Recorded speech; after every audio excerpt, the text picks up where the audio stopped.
Ladies and gentlemen, brothers and sisters, welcome to a new episode of Resurrection, Spiritual and Social Renewal. And I am your host, Dawud, with you again.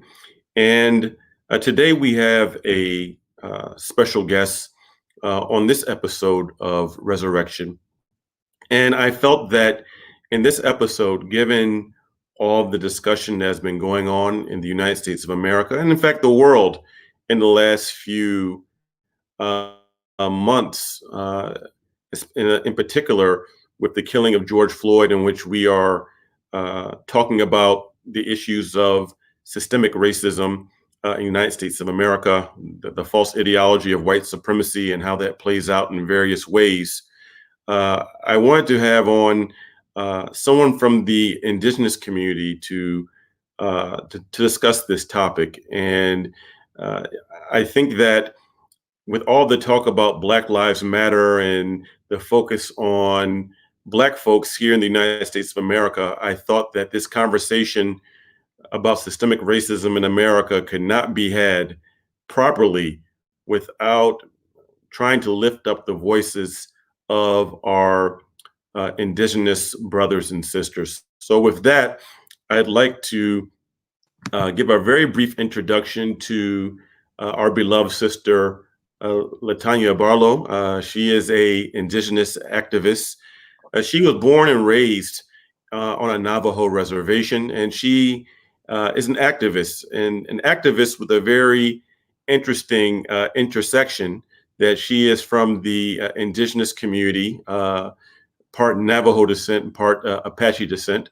But she's also an American Muslim from my from my understanding of the American Muslim community, that the indigenous population of the Muslim community is not a very large percentage. So she brings both of those identities to this discussion, and she's more than just a Navajo indigenous sister, and more than just a Muslim. There's more to her than that, and we look forward to engaging her in a very brief discussion about her outlook, about what's going on right now, and as well as her activism in regards to environmental justice and social justice. So I'd like to welcome Sister LaTanya. Assalamu alaikum. Wa alaikum salam rahmatullah.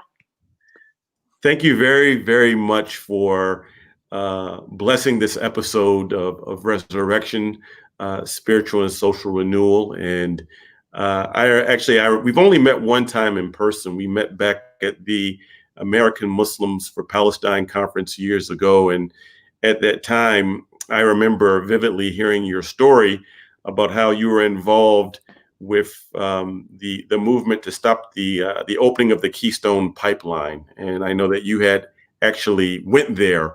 You were on the ground. So I remember that very clearly about meeting you for that first time.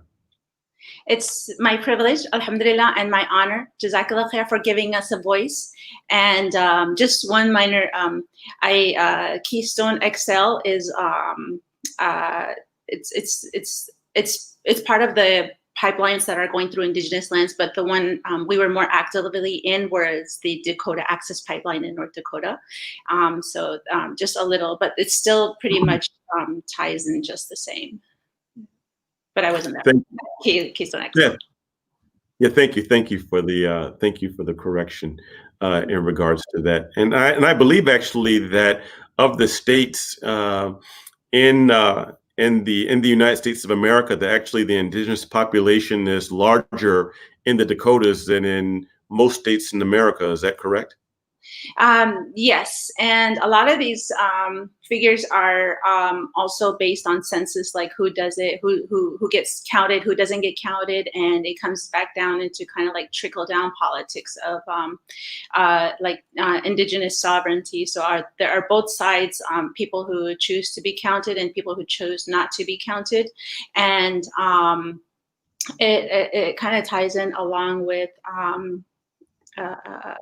being recognized. Like, should we be recognized, and why? And what are those implications? What are the positive implications? What are negative implications? So that's another long-standing discussion in a lot of the communities, which is actually happening. So as far as populace goes, the Navajo Nation does have high records, like one of the highest, but the tribes in general, there are about over 500 federally recognized tribes. There are state recognized tribes, and those that are looking to be recognized in northern territories up by Canada.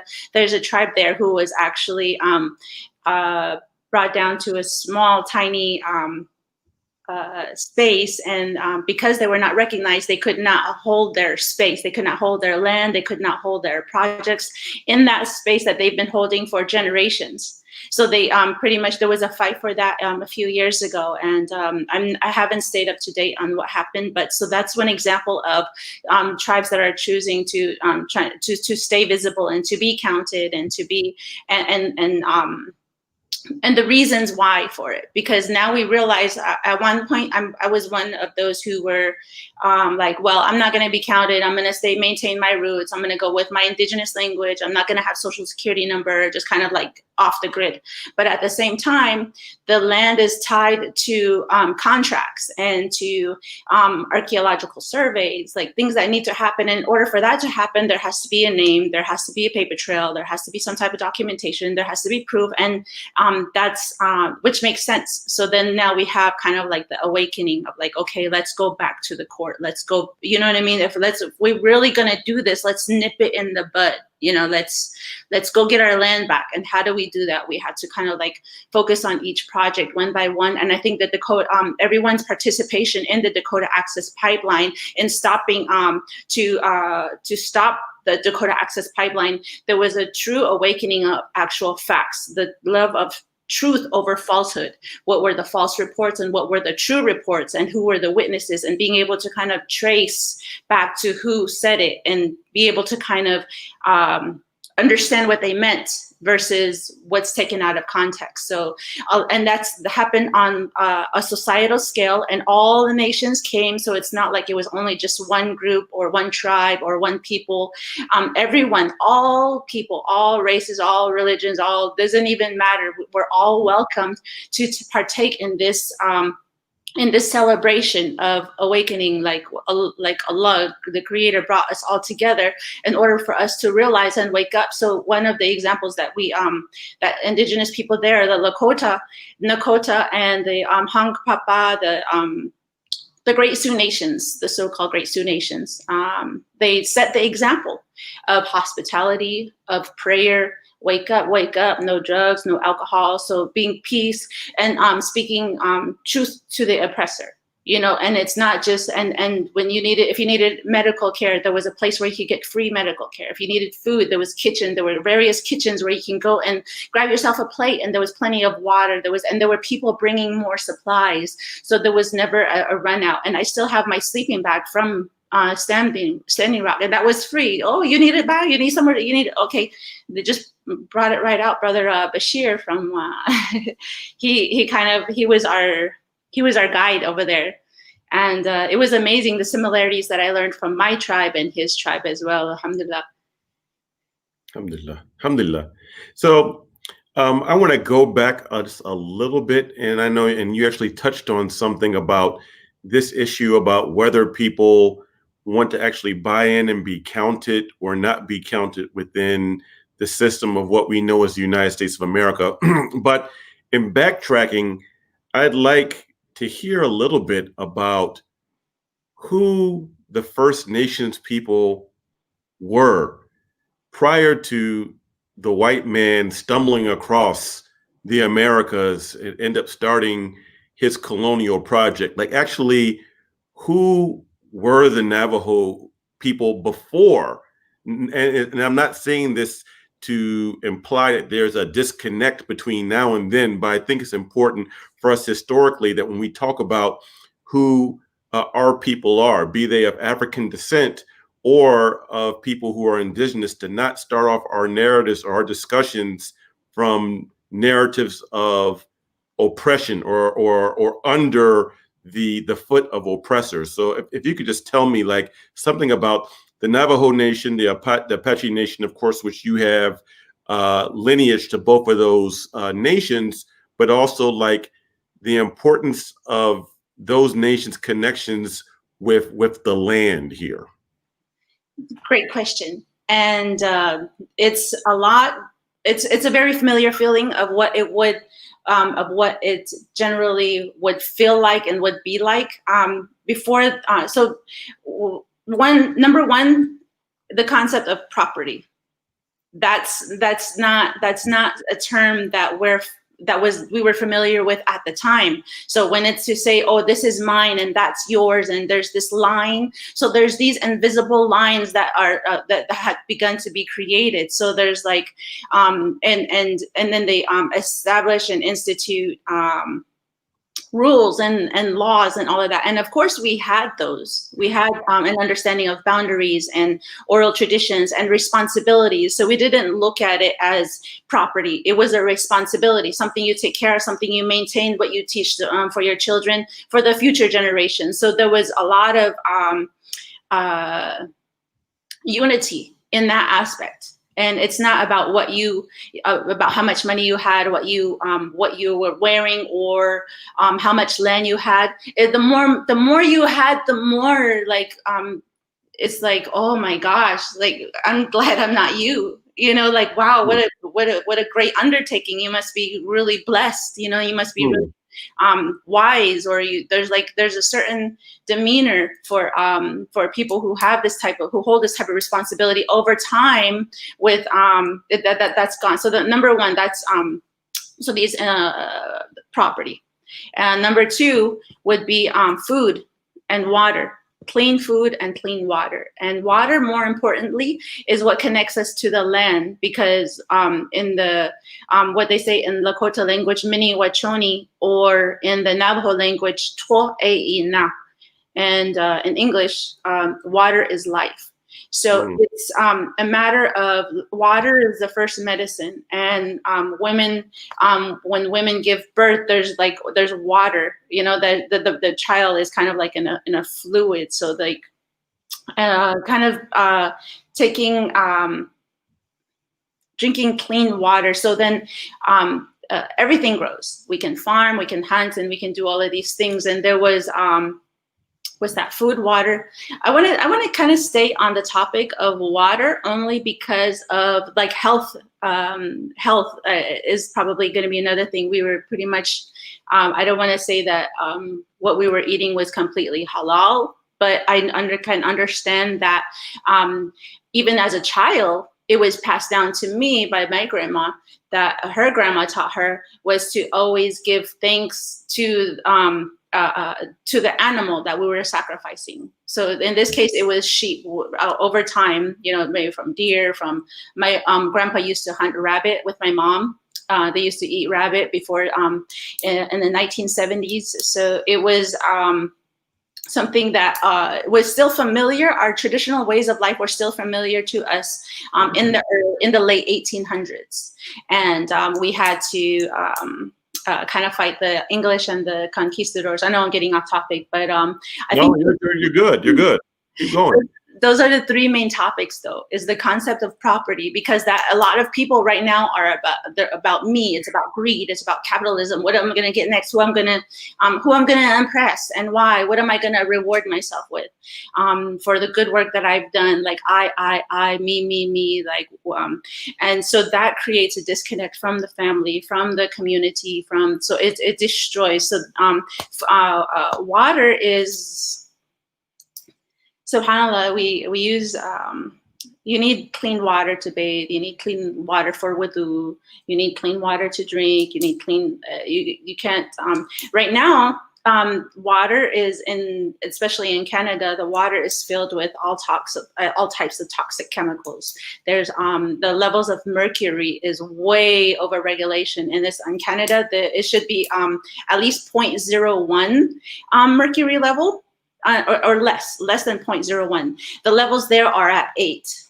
So there's measurements for them, but it's way above the scale of what it should be. And 90% of the people in the community are only they're only able to access the bad water, while 10% of the community is able to get the clean water that's from the government. So it's so like there's a 1090, and we have family members going over to let me go fill up my water jug so I can take a shower, because it's filled with all types of bacteria. There's nitrates, there's you name it. It's not something pretty. So those are things. And why is it so? There's studies happening, but then it's also government funded. So then there's anyhow. I'm going back I'm all over the place, but that's in relation to health. Like, how has our health been over the years? So I remember experiencing very good health when I was younger, drinking clean water when I was younger, eating good food and from animals that grazed on healthy land when I was a child. And I'm 38 years old now, so that's only about 30 years ago, maybe not 40, not even 40 years ago. Uranium is a big one on the Navajo Nation.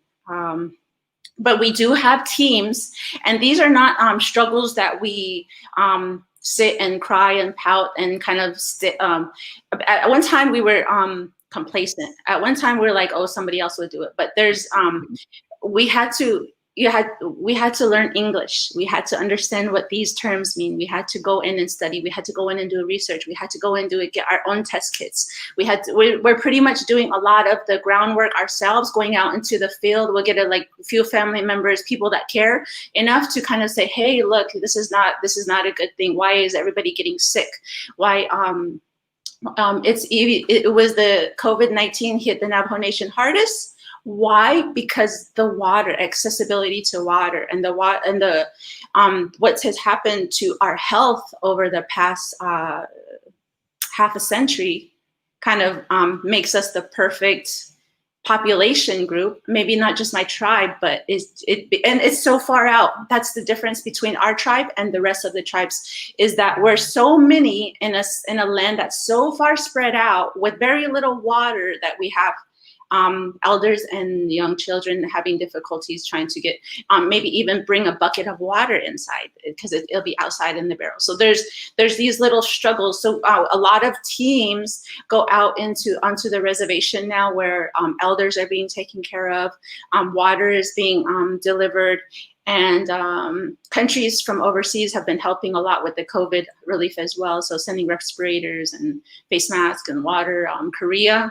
South Korea sent us a nice big shipment, and Ireland as well.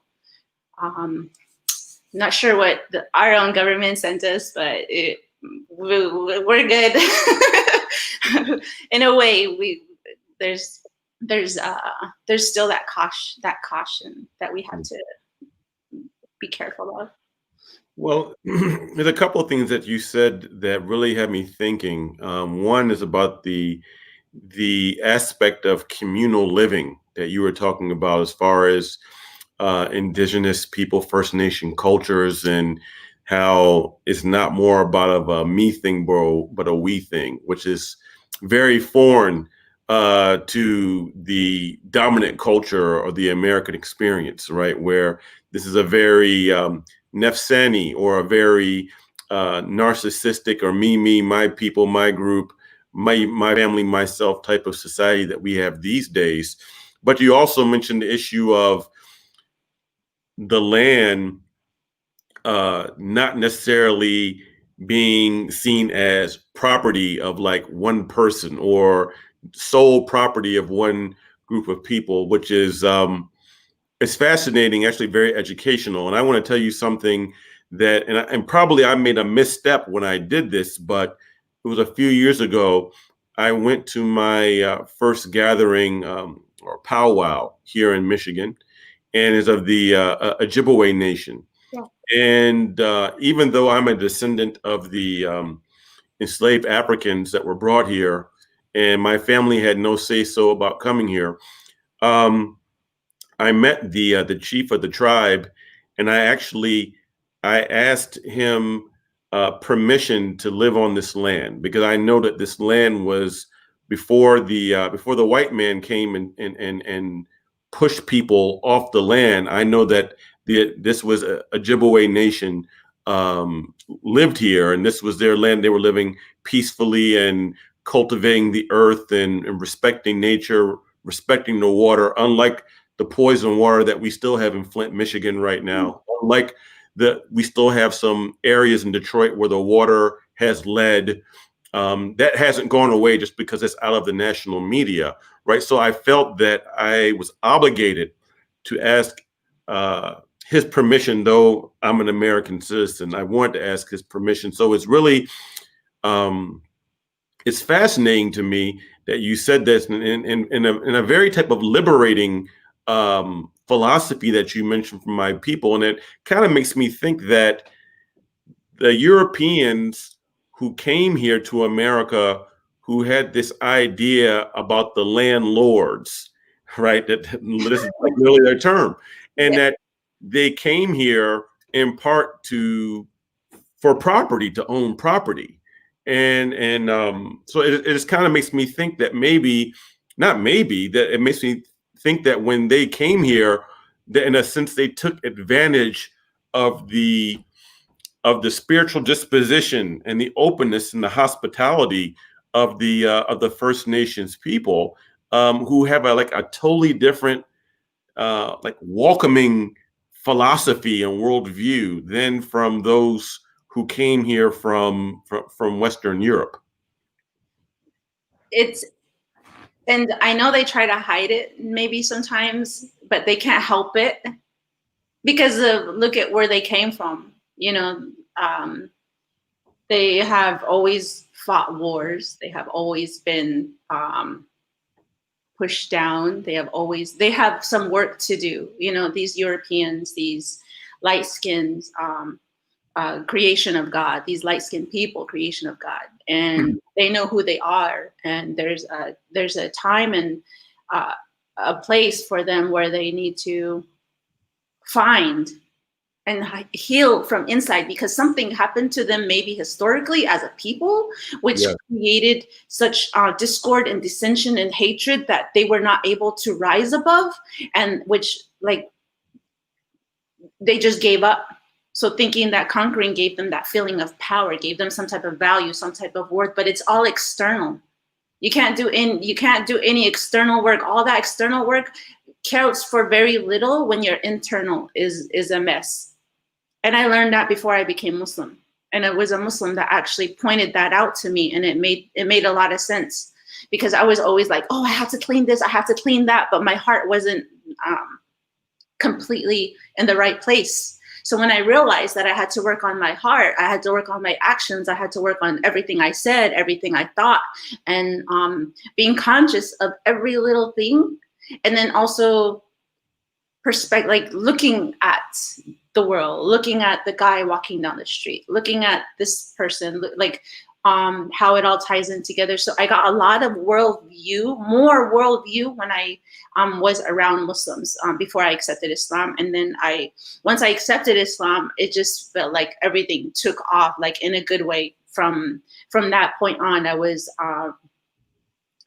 that was my liberation. That was my liberating moment. It was a feeling I'll never forget. And I'm grateful to those Muslims who actually encouraged me and believed in me and pushed me to be better, and forced me to think more critically, and encouraged me to speak more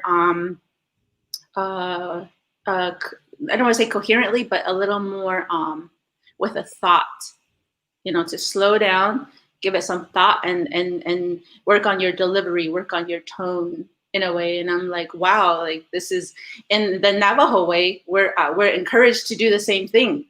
When we introduce ourselves, we teach the children when they're little, what is your clan? We have 4 clans. So this is our first clan. Second clan is our parents. And my father's clan is actually his mom's clan. So that's how I got so my first clan is my mom's clan. My second dad is my dad's clan, which is his mom's clan. And then my grandpa, paternal grandpa, is his mom's clan. And my dad's dad is from his also Chiricahua Apache. It's Mhm. not from my tribe, but my dad's dad is Chiricahua Apache, who got it from his mom's clan. So when we come to my fourth clan, there's still a little bit of vague, like, because the Chiricahua people were practically pushed down into Mexico, so-called Mexico, when they were being uh, uh, uh, hunted by the United States government. So they were captured, and they were put in camps, and forced to change their ways, and all these terrible things that people have now come to know and realize and understand. But there's also a type of a growth. But then what the beauty of it, beyond all the devastation, I think, is being able to realize and understand that we still hold on to that sense of unity. Doesn't matter who you are, you're still acknowledged. You know, my little sister is half Mexican. We honor that, like, oh, you're Diné and you're Mexica. You hold on to that and you learn that. So it's like an honoring of the tribes. And I have nephews who's uh, their mom is Navajo, and the father is Muslim, African American, Black, from your area somewhere. So they have Muslim names. They grew up on the reservation, just like me. They speak Hello. Navajo. Yeah, so it's like, Hello. and they're honored. Like their father is honored. Every time we introduce ourselves, everywhere we go, this is who we are. Never forget where you come from. So they come and they ask me, my name is Malik. What does my name mean? And I'm like, it means angel. From what I know, I don't know. But I have a lot of learning to do on my part. I hardly see them, but it's a forgotten principle as well at the same time, because I have in my own relatives, within my own relative circle, people who are anti-Muslim, anti-Black, like they'll vote Republican. So and a lot of these things they were influenced by the people they were around. So there's and I think also at the same time there's some language barriers, because they'll uh, speak the language, but then the children didn't really get taught. So then the thought processes are now Western thought versus indigenous, like Navajo thought. And where do we find that connection? And it gets skewed by politics again. And that's not right, and that's not the native way, is to be anti this, anti that, and only for the bad things, like anti pipeline. But Yeah. it's when it comes to human beings, when it comes to the soul, there's this is the creation of God. Like, if we're gonna wake up in the morning and we're gonna pray, and and the animal is going to give their greatest sacrifice, and we're about to feast, if we don't care, if we didn't have that connection, and this is just an animal, then that's something that's a problem, and it's noticeable. And the medicine man will catch you on it, and the elders in the tribe will come up, and they'll do their own communicate, like just come close, and just reminders, and teaching. Those are usually the teaching moments. If I didn't say the words properly, I like, thank you, like, for giving your life for our, for our nutrients, like from creator, like creator sent you to us. In a way, it's like the human being is more valuable than that. And that's what we try to hold on to. And that's what we need to kind of come back to and that's just the traditional way, which is a lot similar to Islam. Yeah. And that's where I find myself just happy. My life, what Allah created me and sent me there and raised me there, taught me the language, and now I'm Muslim. Now I want to get to Jannah. So it's been I saw something and I got distracted, but I wanted to say that I just it completed, like my upbringing was completed by Islam. Okay. Yeah.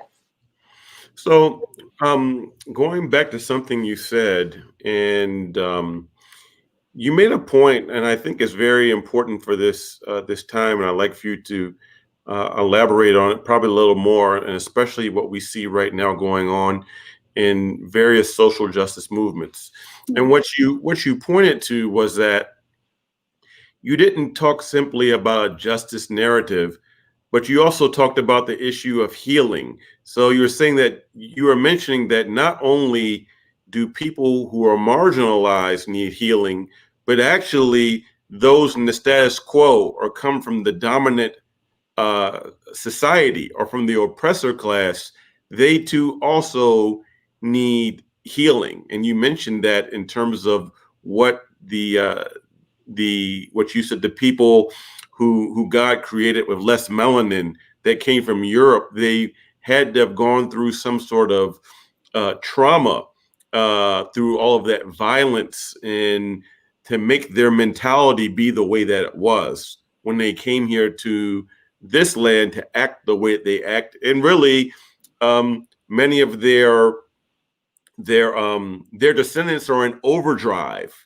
Like they've continued in displaying this type of damage that's done to their humanity. And I'd like for you just to maybe touch on that as far as like what you see going on in social justice movements, anti-racist movements that you think could probably be improved upon from a spiritual perspective right about now.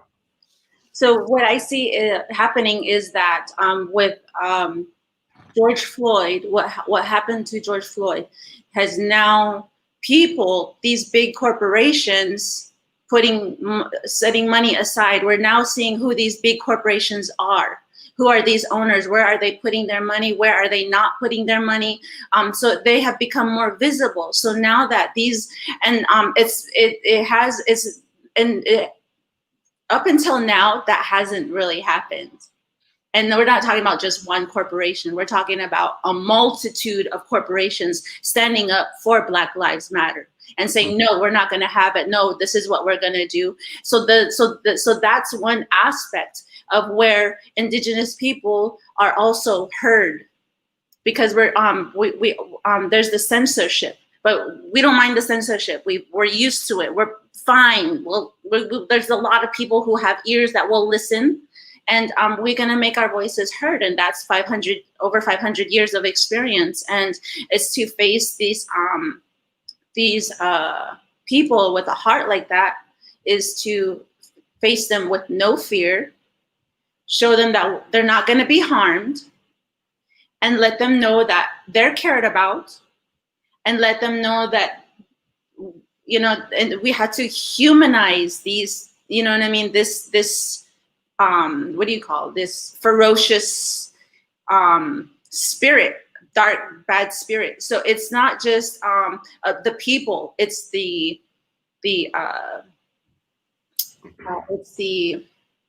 spiritual aspect. That's what I want to say. It's the spiritual aspect. It comes down and it trickles down that deep. But as far as justice, when it comes to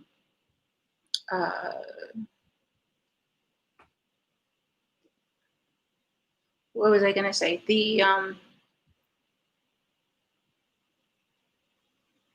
healing process. Yeah, so the healing process also involves being uncomfortable. Mm-hmm. No, I'm number one. I love my comfort zone. I don't want anyone in my comfort zone, just, but I have had to put myself in uncomfortable situations and uncomfortable discussions. And so I've been working on myself a lot in that aspect and learning how to use words that are not going to hurt somebody, and make them feel like a little, less of a person. So words of empowerment and words of encouragement and positive words, because that's more needed right now, in any time more than ever, is to remind each other that we are beautiful people, that we are intelligent people, that we are educated, that we're not who they think that we are. And I don't want to keep saying like we and they. It's time to make this a collective voice, and it's our turn to show, not our turn, but let's again show them what humanity looks like, so to speak. And one way is to share our voices, not try to talk for someone else, but to share our voice and give us space and say, oh yes, that's a really good point. You did a lot of great research on that. And those, and then for these people, let's say we're working on a project, myself, you, and X. This X person is a white Orientalist. His education was maybe a little bit more, a little bit on the side of transition, to where his white fragility has been challenged, and now he wants to make amends. So this type of person, he wants to come in and help us. So let's say he brings a unique, let's do water, for example. There's a doctor, Black doctor, and a white water tester guy. So these two people are not from the indigenous community, so to speak, and so they come to the reservation, and they will bring their skills, their experiences, or let's say a lawyer, or like a scholar, a teacher. These people are coming and sharing their skills and sharing this information, and then teaching these skills to, because I've always had to fight hard to try to get an education. I don't have a bachelor's degree. I don't have a master's degree. And I chose that consciously because I can't afford the student debt. I can't afford all that interest. I'm not saying that does not make me any less intelligent, but it does encourage me to pursue other avenues of studies, like Islamic studies and then environmental studies, and social justice. But getting these people together and coming together to find a solution to get some clean water to, let's say, for the example, we used the 10% of the community that's getting clean water and the 90% that is not getting the water. So how do we get water to everybody, and how do we make sure that the indigenous people are able to, like in Oklahoma too, they got their land back. Now the question is, how are the people going to regulate the nation? Are they're going to have this is happening. There's a building process that's happening. So and it's not going to happen, and we know it's not going to happen by us ourselves, and it's not going to be like, oh, who are we going to pick and choose? No, it has to be a collective effort. It has to be. There's no way we can exclude one from the other, and we need to determine who's really sincere and who's really going to do the work, who's really going to be there and not take the credit. And then when you watch a lot of these protests online with indigenous folks at the forefront, they're always reporting and wanting to report and encouraging each other to report the facts. This really happened. That didn't happen. This is so and so. So it's like a matter of accountability. Whoever would like to come is more than welcome to help us to build our communities back, but then also have the respect to not take credit. Like nonprofits and churches do it a lot. They'll come to the reservation, they'll come, oh yeah, da da da, and it's just another photo op. It's just another marketing scheme. It's just another, so we're used to that. We're like, those are old conversations too. In which a number of Muslim organizations are guilty of that too. I can't stand it. Everything doesn't need to be a PR opportunity, but go ahead. Yes, and that's why I have stayed out of a lot of the trying to influence the Muslim community to be like, hey, we're here. But I understand also in my, I became Muslim in about 2003, 2004. So for the first 10 years, I wasn't really as visible. My people were stereotypes to the Muslim community. So I would sit and have to have these conversations over and over. No, we don't get free education. No, this is not free. I don't have that. I don't get money from the casino. I don't, and I'm just like, Right. well, it's just that. Like, now who I am is just everything they thought I wasn't. And now they're like confused, and but then there's no other questions about who I am. What is my language? What is my history? Where, like, whose land are we walking on? Like right here, Los Angeles and Huntington Beach, Orange County, this all belongs to the land, to the Tongva people, Tongva. And they maintained it, took care of it for years, generations. And they still maintain some of that here. And it's amazing that you did actually mention, you went up and you asked the chief for permission. Yeah. I've seen that only maybe 2 other times, where just the acknowledgement. It's not about like, oh, we want to be known, we want you to, like, it's about just acknowledgement. Like, hey, like, it's a simple salam in a way. Right. It's the assalamu alaikum, like, peace be to you. And then when you come, that's pretty much, that's all it is. It's just a mutual respect, a mutual understanding to take care of each other, to take care of the land, to take care of the water, to be just, to be truthful, to don't lie, don't take more than you need. Try to do something, build something, plant something good, say something, go apologize, you go ruin, like, go fix that. And a lot of the people are still struggling in the indigenous communities as well. So there's too many to mention. I'm not going to mention it. But what I do see is the Indigenous Youth, International Indigenous Youth Council. If you want to look that up on Facebook or online, they do a lot, and they're always going to the Washington, D.C. They're doing protests, and they were the youth of that led the Dakota Access Pipeline protests were youth as well, who ran all the way to Washington to let the people know what's happening, and everybody responded. So it was a beautiful thing. So despite all the odds, despite all the setbacks, we must continue to stay determined and fearless, and always remain peaceful and prayerful. But at the same time, not let anyone push us around and intimidate us and think that it's okay and that nobody's going to say anything, right? So it's just a matter of standing the ground and reminding and encouraging each other and supporting each other, giving each other voices. I think that's the main thing.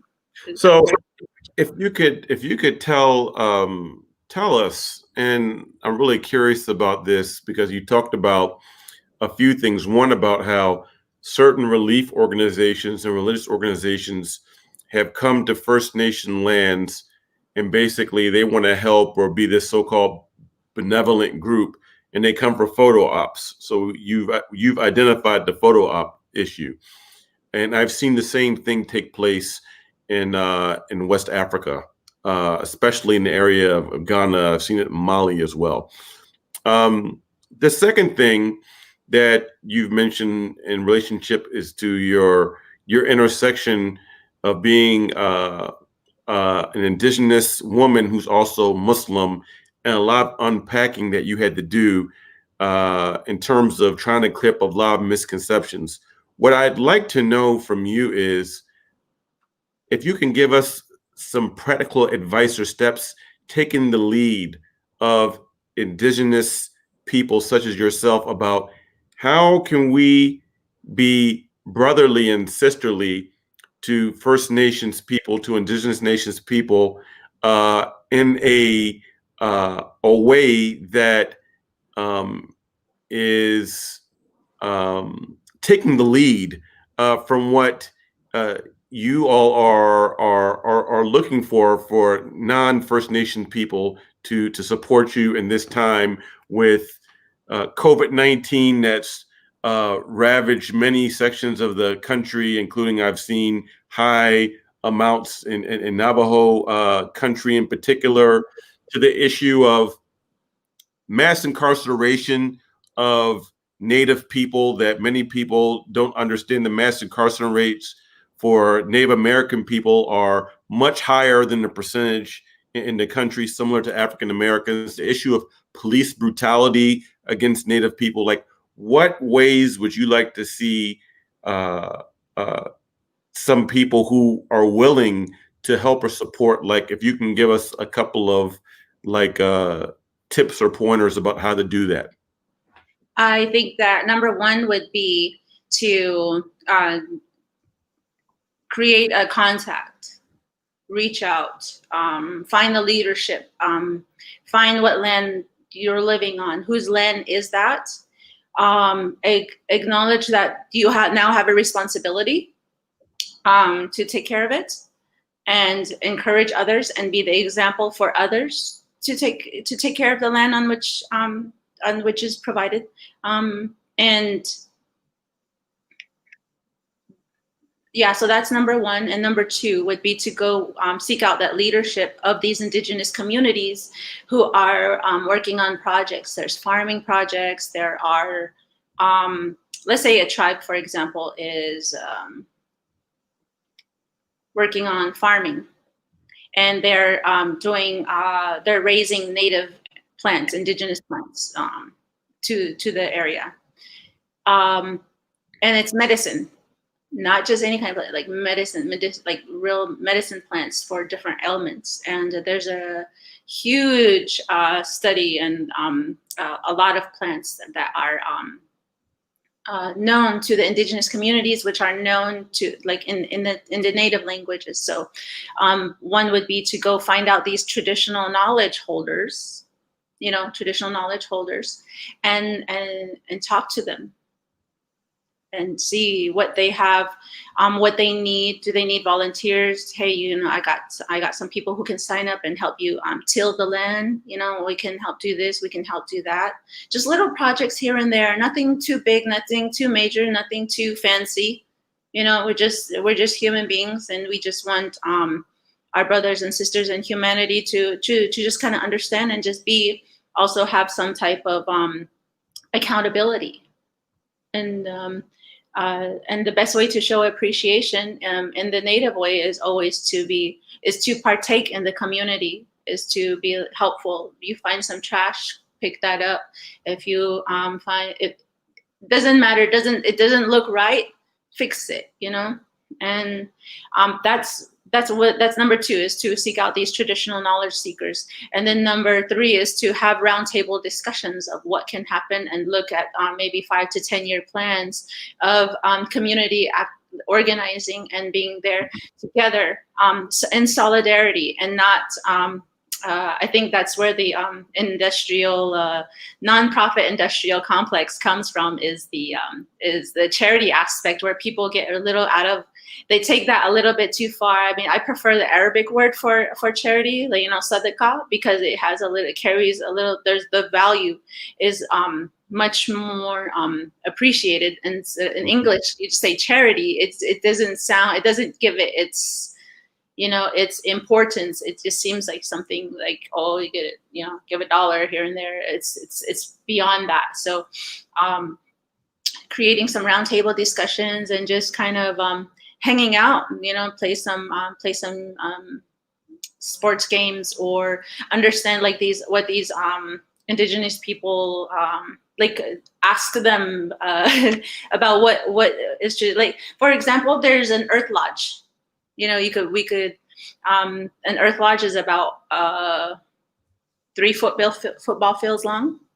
So it's huge. It's like little cities, massive. So helping to build traditional lodges like that, which is, I don't know if families are that big anymore, or, so it's a matter of finding these traditional knowledge holders and finding out what is needed. And if it's the language, then getting people language, but more so, I think, is science. Science is a very key, and communications. internet. We don't have internet out on the reservation, on the Navajo reservation. It's kind of hard to get. And we have cell phone service, which is like really expensive. So we don't have any cell phone towers out there. Communication to the outside world is very, it's always been difficult. Even telephones, we only had one, those old telephones back from the 80s. We had one of those at the store. So there's a long way to go regarding infrastructure and education.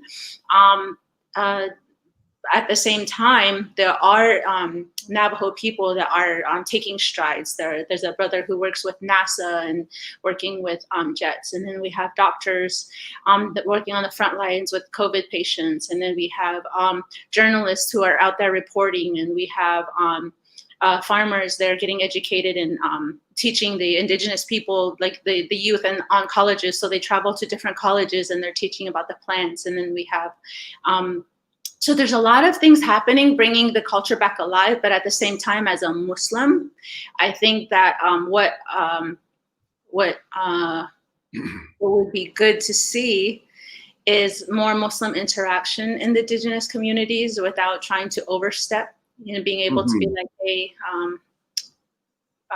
and I love the idea of volunteerism. I mean, if we can put a project together and then just get people to come and help out, and we can all build something together, something beautiful.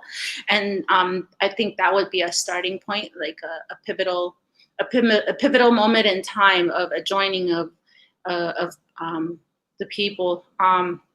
And right now, a lot of our efforts are focused all on the home fronts. Everywhere we are, we're fighting.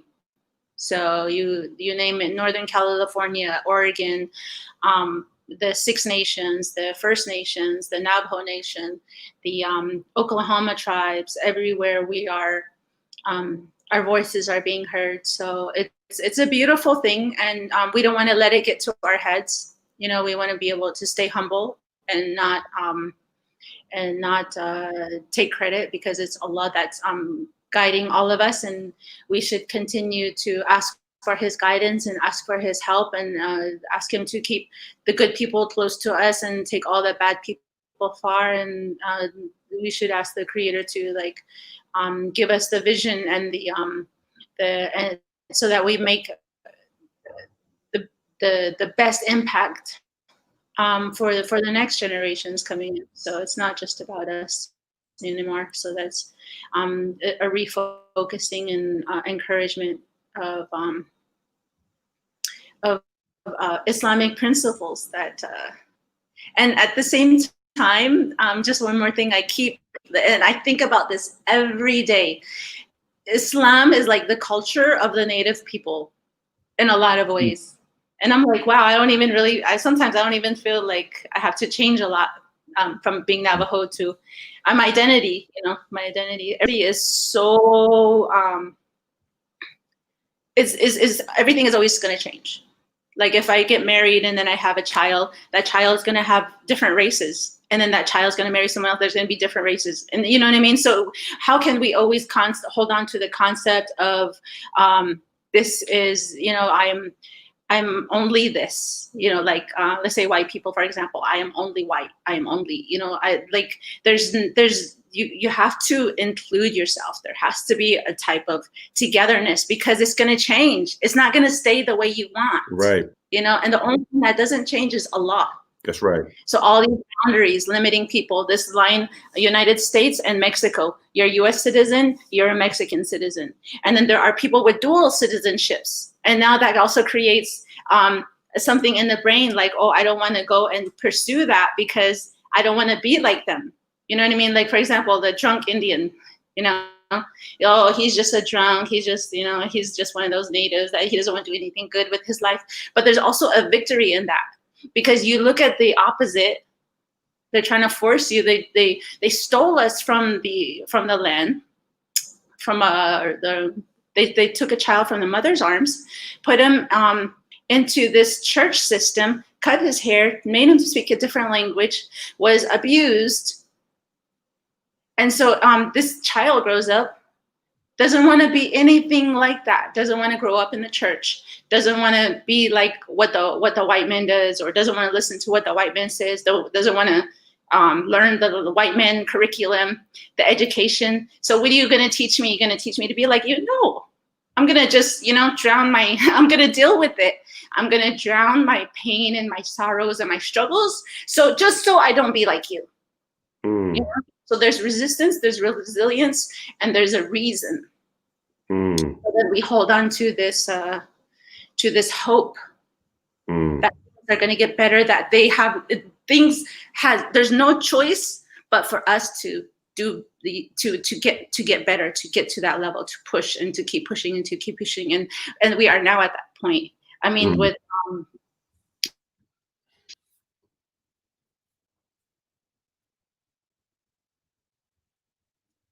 Oh, we seem to have had a connection issue with Sister LaTanya right here. And what we can try to do, God willing, is, and I'd really like to take her up on that, is to try to organize a group of people to go down to Navajo country once the COVID-19 issue has gotten under control, or once a vaccine comes out, that we're able to take a group of us to go down to the to Navajo land and see what we can do of interacting with the people of the Navajo nation, and see what type of what we could learn from them, and what type of benefit that we could gain from them, as well as um, whatever benefit they could get from us being down there. So let me bring Sister LaTanya back on. Okay, there you go. Yeah, we lost you for a moment. So I was just saying, and we're about to wrap up soon anyway. But what I was just saying is that and I could take you up on that offer at some point of trying to, once things lift with COVID-19, that maybe we could arrange something and you could honor us by leading a group of us down in Navajo country. And personally, um, I wouldn't mind being disconnected for my cell phone, not to work and not to get text messages, and have to deal with emails. And I know a friend of mine, Sheikh Mohammed Mendez, he's done this in years in the past in New Mexico, where they actually went to uh, the indigenous land, and actually for small groups of people to be involved in spiritual retreat, to actually go places where there's no phone service, and to connect with nature and look at the stars, um, and be with real people. So I just think about it. But and for some of those who are listening, if you have any interest in something like this, let me know. But I would definitely like to take you up on that offer, and for to you to be my leader, and lead me along with maybe a small group of people that are vetted, and who are and sincere to have some deeper connections with your people. that would be amazing. Inshallah, I'm ready anytime. So Wonderful. um, let's get something. Let's plan something. Inshallah. Wonderful. Wonderful. Do you have any closing uh words that you'd like to express? So there's something that you really want us to know about indigenous people at this particular time, or any advice that you have for us at this particular uh, transformative moment, I believe, in the history of the United States of America. I I do actually. Just two things, and I have always found it a little bit difficult to um, connect with the Southeast Asian community, the Arabic community, when it comes to just I don't know. There's still a lot of colonial lines where I'm not as visible. And I don't have this problem or this having to explain myself when I'm with my Black brothers and sisters, because we always have, like, I've always felt I had a voice. I've always felt included. I've always felt the love. I've always felt the protection. I've always, like, always, like, no matter where I went, there was that. I didn't have to worry. I never had to worry. And I never had to explain myself. That's the beauty of it. There's just an understanding when it comes to Indigenous, the red and the Black, if we want to say it like that.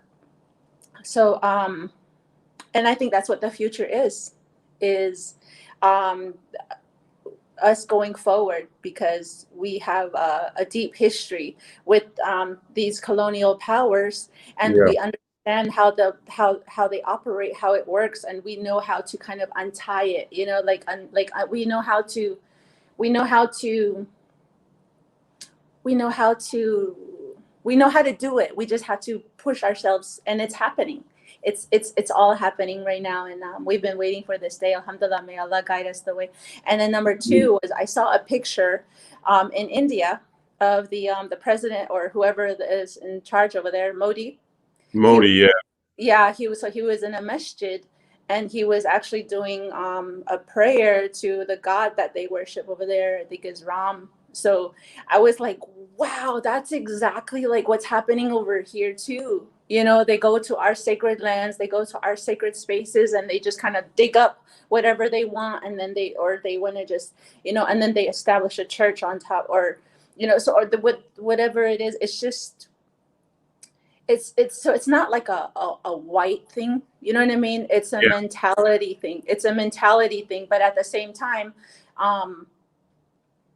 it's it's it's visible, it's there. So it's important to understand that um I got this from one of the sisters. I don't know her personally, but it was a post that was shared, and there's a name to the person who wrote this, is that you're not well read if all you're reading is white authors, and which is what is in the school curriculum majority of the time. So it's important to seek out Indigenous writers, like Indigenous activists, find these books, and I can probably put like at least 3 or 5 books together, and kind of maybe email it to you if people want to learn more information, get some Indigenous knowledge from the Indigenous perspective, and get the Native voice heard, and kind of the understanding of how we live, and how we grew up, and our victories, our celebrations, and our hope.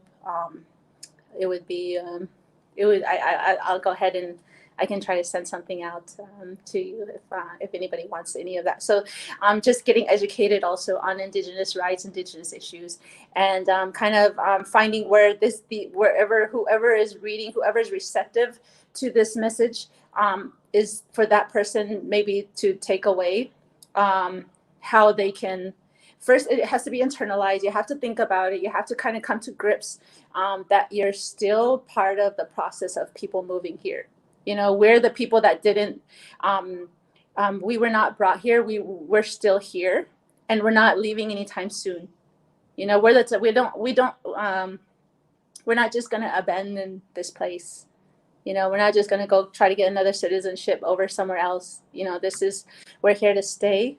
Everyone is welcome, so long as they uphold their responsibilities, get the education, and make this land a place of prayer.